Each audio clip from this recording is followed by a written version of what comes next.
Bonjour. Aujourd'hui, nous allons parler un peu de quelque chose que vous connaissez, dont vous avez beaucoup entendu parler, à savoir le drone.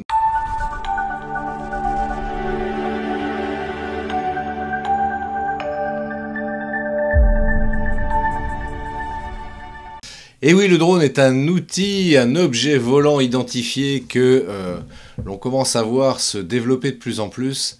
Alors c'est plutôt une bonne chose, mais il y a quand même des petites règles à respecter. Alors quand je dis c'est plutôt une bonne chose, parce que c'est vrai que me concernant, moi je suis réalisateur vidéo, je suis photographe, et c'est vrai que en tant qu'outil de prise de vue, je dois avouer que c'est un outil absolument génial. Jusqu'à présent, moi j'avais l'habitude de faire de la prise de vue au sol, voilà, de filmer ou de prendre des photos au sol, et depuis que le drone est apparu, eh bien ça m'a ouvert des possibilités absolument extraordinaires.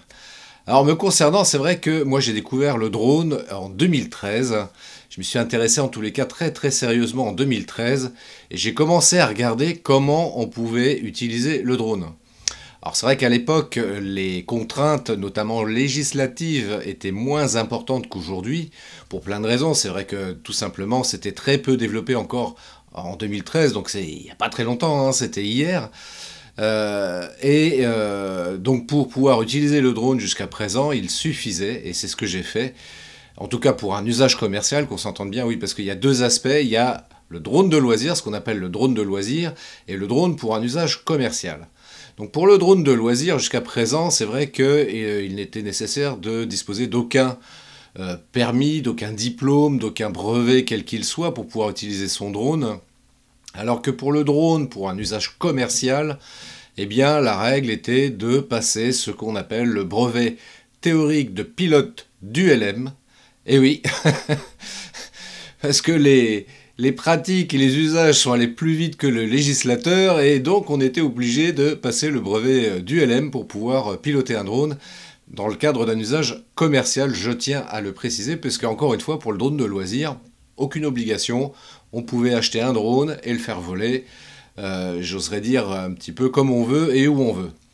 Alors, à prendre quand même un peu avec des pincettes par rapport à ça, parce que c'est vrai que malgré tout, certains l'ont compris parfois à leurs dépens, que le drone, même dans le cadre du drone de loisir, ne peut pas être utilisé n'importe où.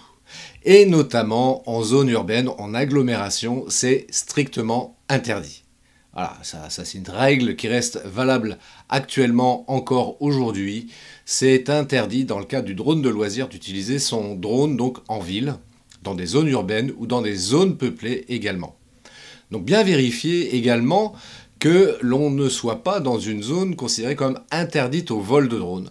Il peut arriver en effet parfois qu'en pleine nature, pourtant on se dit voilà je suis dans un champ, il n'y a personne, il n'y a pas de maison, donc je pourrais faire voler mon drone. Eh bien non, c'est pas forcément toujours le cas. Donc il faut aller vérifier sur une carte aéronautique pour vérifier s'il n'y a pas des couloirs aériens qui sont juste au-dessus, et que éventuellement ce soit un couloir réservé aux militaires pour faire ce qu'on appelle des entraînements à très basse altitude, à savoir jusqu'à 50 mètres. Donc vous comprenez bien l'intérêt et le risque pour vous, et puis même pour le pilote, même si c'est un avion de chasse et que le drone par défaut a perdu d'avance, mais si le drone rentre dans le réacteur, ça peut causer des dommages et éventuellement amener l'avion à s'écraser au sol, ce qui n'est pas forcément terrible. Donc toujours vérifier ça. Alors moi ce que je fais pour vérifier, si je veux faire comme ça des entraînements de vol, ou si je suis dans une zone comme ça, en pleine nature, et faire voler mon drone pour faire quelques prises de vue, eh bien je vérifie sur une application très simple sur smartphone qui s'appelle Géodrone. Donc Géodrone me permet de savoir tout de suite sur le lieu où je me trouve, ou même faire un repérage en me disant tiens j'irai bien à tel endroit, donc je vais noter l'adresse ou la localité où je souhaite faire voler mon drone, et donc je vérifie si c'est une zone interdite. Voilà. Il peut arriver aussi que ce soit des zones qui soient réglementées en termes de hauteur, à 30 mètres, 50 mètres, 150 mètres, parce que 150 mètres de toute façon est la hauteur maximale autorisée avec un drone. Donc également, pensez à vérifier si c'est une zone interdite, et éventuellement jusqu'à quelle hauteur vous avez le droit de pouvoir faire voler votre drone. Parce que bon, il y a quand même des zones qui sont assez larges, en pleine nature, comme ça on peut quand même faire du drone, mais pensez à vérifier ça. Donc première chose qui est importante, est-ce que c'est pour faire du drone de loisir ou du drone pour un usage commercial? D'accord? Donc si c'est pour un drone à usage commercial, alors info pour ceux qui ne le savent pas, depuis le 1er juillet 2018, alors ce n'est plus le brevet théorique de pilote d'ULM qu'il faut avoir pour pouvoir piloter un drone, mais c'est vraiment un brevet de pilote de drone, donc qui est très spécifique au drone. Donc ça c'est valable depuis le 1er juillet 2018. Donc impérativement passer ce brevet pilote de drone. Alors pour l'anecdote, la différence entre le brevet ULM et le brevet drone, c'est que le brevet ULM, vous avez 30 questions, donc un QCM avec 30 questions. Durée de l'examen 1 heure, alors que pour le brevet drone, c'est 40 questions, donc en QCM également, et là on a 1h30. Mais c'est vraiment orienté drone, et je pense effectivement c'est beaucoup plus pertinent de passer ce type de brevet pour piloter un drone, encore une fois, si c'est vraiment que pour faire du drone. Ensuite, il y a aussi une chose très très importante pour pouvoir piloter un drone pour un usage commercial. Évidemment, il faut prendre une assurance spécifique. Parce que voilà, vous êtes professionnel, vous avez souscrit une assurance donc pour votre entreprise. Eh bien, cette assurance ne suffit pas pour couvrir l'utilisation du drone. Donc, il faut vraiment avoir une assurance bien particulière pour comment dirais-je, assurer votre aéronef. Comme on dit, votre aéronef. Donc c'est important d'avoir une assurance également spécifique. Alors, il y a quelques compagnies, il n'y en a pas beaucoup, qui font ce type de prestations, qui assurent en tout cas ce type d'engin. Donc renseignez-vous. En ce qui me concerne, moi je suis passé par une entreprise qui s'appelle Air Courtage. Alors je ne veux pas leur faire de la publicité, mais voilà, parce que parfois on me pose la question. Donc je passe par Air Courtage, ça me coûte 400 € à l'année. Ça me couvre tous les dommages au tiers, certains dommages personnel, mais avec une franchise. Mais enfin, voilà. Alors, je sais qu'il y a des contrats d'assurance moins élevés, moins onéreux que celui auquel j'ai souscrit, mais pensez à bien vérifier quels sont les dommages qui sont couverts par votre contrat d'assurance. C'est pas parce que c'est moins cher que c'est forcément mieux. D'accord?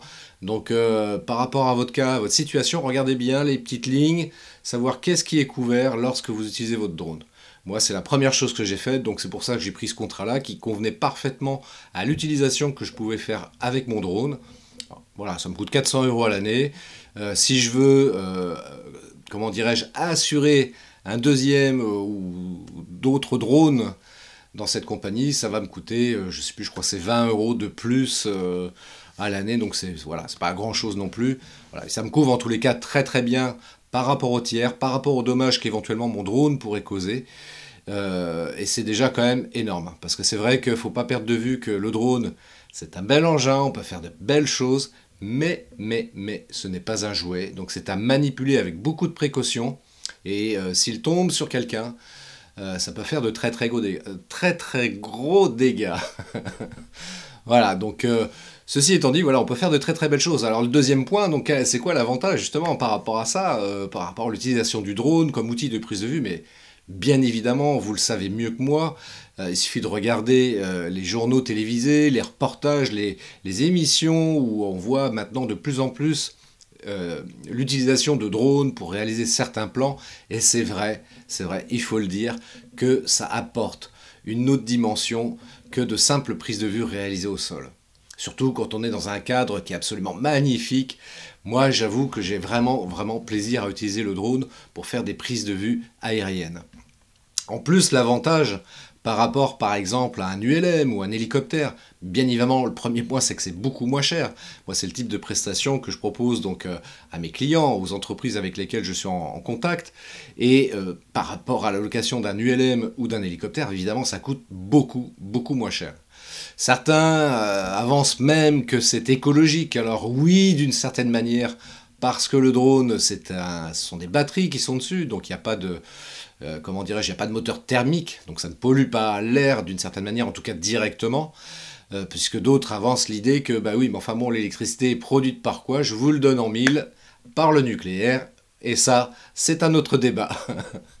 En tous les cas, c'est économique, c'est moderne, parce que c'est vrai que ça apporte des prises de vue innovantes, et ça, c'est super. C'est des choses qu'on ne pouvait pas faire jusqu'à présent, et même avec un hélicoptère, c'est compliqué de s'approcher au plus près d'un bâtiment par exemple, avec un hélicoptère, alors qu'avec un drone c'est beaucoup plus facile, vraiment on peut s'approcher au plus près d'un bâtiment pour faire des prises de vue magnifiques. On peut même également, et ça aussi c'est quelque chose que parfois j'explique, le drone évidemment on peut aller relativement haut, jusqu'à 150 mètres de hauteur maximum, ce qui est déjà pas mal pour faire des prises de vue de plans très très larges, mais également on peut faire également des prises de vue relativement basses, à 2-3 mètres de hauteur, pour faire comme ça des mouvements en travelling, et ça c'est juste joli, c'est juste génial. Donc voilà, ça fait partie comme ça de ces avantages du drone. Et puis aujourd'hui, la technologie avançant de plus en plus, c'est vrai qu'on a des appareils, des aéronefs qui sont de plus en plus, j'allais dire, faciles à manipuler. Ils sont équipés de capteurs, ils sont localisés en GPS, ils sont d'une très grande stabilité. Et c'est vrai que concernant la stabilité, ça c'est quelque chose d'absolument bluffant. Moi, combien de fois, en envoyant mon drone comme ça en l'air, et dans des jours où il y avait un peu de vent, et on voit le drone comme ça bouger un tout petit peu, et quand on regarde les images après, on se dit mince, c'est vraiment hyper stable, quoi. Ça bouge pas d'un poil, c'est vraiment génial. Donc vraiment le drone, moi je trouve que c'est un superbe outil. Encore une fois, voilà, c'est à manipuler avec beaucoup de précautions. Bien évidemment, il faut s'entraîner. D'ailleurs, depuis le 1er juillet 2018, ça aussi, ça fait partie des nouveautés. Les personnes qui souhaitent donc utiliser le drone maintenant, pour un usage commercial, ils doivent faire une formation en télépilotage, donc passer à un entraînement pratique pour apprendre à manipuler le drone. Voilà, parce que ça, c'est quand même pas simple au départ, hein. Moi, c'est vrai que à l'époque, c'était pas obligatoire. Moi, j'ai appris tout seul à manipuler mon drone. Je suis allé voir sur Internet des tutos voilà, pour avoir des petits conseils, pour savoir encore mieux manipuler et piloter mon drone. Et ceci étant dit, bah, les premières fois, eh ben, j'ai le drone qui est parti en vrac. Et oui, combien de fois il est tombé par terre comme ça, parce que voilà, je perdais la main, il suffisait d'un coup de vent. Bon, en plus, il y a 4-5 ans, les drones n'étaient pas aussi performants qu'aujourd'hui, donc c'est vrai que c'était un peu compliqué. Ceci étant dit, c'est vrai que ça a eu l'avantage par rapport à ça, d'apprendre à manipuler et à piloter en manuel, ce que beaucoup de gens aujourd'hui ne font pas. C'est un peu le même phénomène qu'on retrouve d'ailleurs en photographie, hein. Les gens achètent un appareil photo, ils photographient en automatique. Alors c'est bien, mais c'est vrai que c'est quand même mieux de pouvoir piloter son drone, savoir piloter son drone en manuel, parce qu'en cas de situation d'urgence, voilà, pouvoir reprendre la main sur l'appareil et pouvoir le faire atterrir si éventuellement il y a un souci très rapidement, et en tout cas le diriger là où on veut, et non pas qu'il parte comme ça un petit peu dans tous les sens. Ceci étant dit, tiens, pour l'anecdote quand même, il m'est arrivé une fois comme ça, enfin ça fait partie des fonctions qui peuvent s'avérer utiles. J'étais en pleine nature, et en tous les cas, enfin en particulier en forêt, et pour des raisons un peu logiques en fait, parce que c'est vrai que les arbres ont tendance à atténuer les ondes, et donc du coup, à un moment donné, enfin, au niveau de la réception vidéo, j'ai perdu mon drone, j'ai plus le retour vidéo, je l'avais perdu de vue. Bon, je savais que j'étais dans une zone où il n'y avait absolument pas d'habitation, donc je craignais absolument rien par rapport à ça. Ceci étant dit, bah, à un moment donné, je l'ai perdu de vue. Je l'ai perdu de vue, et surtout, j'avais plus le retour vidéo. Donc la panique à bord, parce que bah, je me suis dit, bah, il va continuer à avancer, et je ne sais pas où il va atterrir, donc il faut absolument que je puisse le faire revenir. Et heureusement, il y a une fonction qui s'appelle Retour Homme, ce qui m'a permis de le faire revenir à son point de décollage, donc vers moi directement. Donc c'est vrai que ça fait partie des fonctionnalités sur les drones actuellement, aujourd'hui, qui sont bien pratiques. Ceci étant dit, il y a la règle malgré tout, c'est de toujours avoir son drone en vue. C'est impératif. On ne sait pas ce qui peut se passer, donc gardez toujours un œil sur le drone. Ça, c'est super important.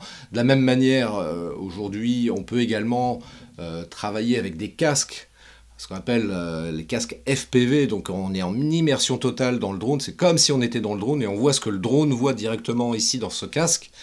Et du coup, bah, comme on n'a plus de vision extérieure, Donc on voit pas ce qui se passe autour du drone. Et ce type d'usage doit être fait donc avec deux personnes, c'est-à-dire c'est la personne qui manipule le drone avec le casque sur les yeux, et puis une deuxième qui est là juste pour contrôler que voilà, il n'y a pas de problème, qu'il n'y a pas un parapentiste, par exemple. Ça peut arriver, le parapente ne fait pas de bruit, donc on l'entend pas arriver, et lui ne peut pas forcément voir non plus le drone, et en tous les cas pas pouvoir se déplacer suffisamment correctement pour pouvoir l'éviter, donc faire attention à ça, donc toujours avoir une vue sur le drone, moi ça me paraît indispensable quoi qu'il arrive, ou alors d'être avec une deuxième personne, ce qui est éventuellement le mieux aussi, pour pouvoir piloter son drone en toute sécurité. Voilà, donc moi c'est pour terminer, je dirais pour résumer même, le drone c'est super, vraiment on peut faire de très très belles images, et dans le cadre de films, notamment pour les entreprises, et moi c'est le cas pour lequel je l'utilise le plus souvent, mon drone d'ailleurs, dans 95% des cas c'est vraiment pour faire des films pour les entreprises, et c'est absolument bluffant parce que là on a des points de vue absolument extraordinaires, magnifiques, alors que ce soit pour faire de la vidéo comme pour faire de la photo, franchement c'est sublime. Donc n'hésitez pas, si vous avez besoin de faire des prises de vue drone, vous me contactez. Et puis si vous souhaitez avoir plus de conseils concernant l'utilisation du drone, contactez-moi également. Je me ferai un plaisir de vous donner plus d'informations et vous donner les liens internet sur lesquels vous trouverez toutes les informations concernant l'utilisation du drone. Donc faites-moi un petit commentaire juste en dessous, ça me fera plaisir et puis j'y répondrai absolument volontiers. Je vous dis à très bientôt pour une nouvelle vidéo. Je vous souhaite une très bonne journée. Longue vie et prospérité. Bye bye.